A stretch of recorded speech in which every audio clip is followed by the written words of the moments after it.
And if you just for a second, after everything we've spoken about, if you just for a second think of somebody you love, somebody you might not even tell them that you love them, because you don't, because that's not how the love shows, it shows in many other ways. Somebody who you love that you may not see a lot. And it may also be for you, yourself. The most moving thing a woman told me about this poem was, I read that at the wedding. My husband, then husband-to-be, read this poem to me at our wedding, and I read it 3 years later at his funeral.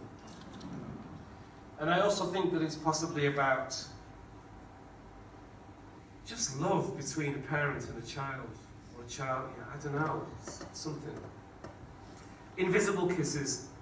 If there was ever one whom when you are sleeping, who would wipe your tears when in dreams you were weeping, who would offer you time when others demand, and whose love lay more infinite than grains of sand.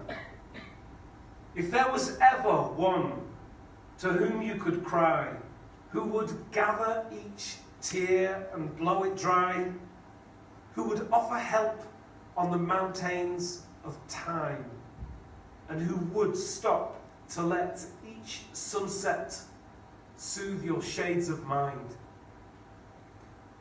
If there was ever one to whom, when you run, who will push back the clouds so that you're bathed in sun, who would open arms if you would fall, who would show you everything if you lost it all.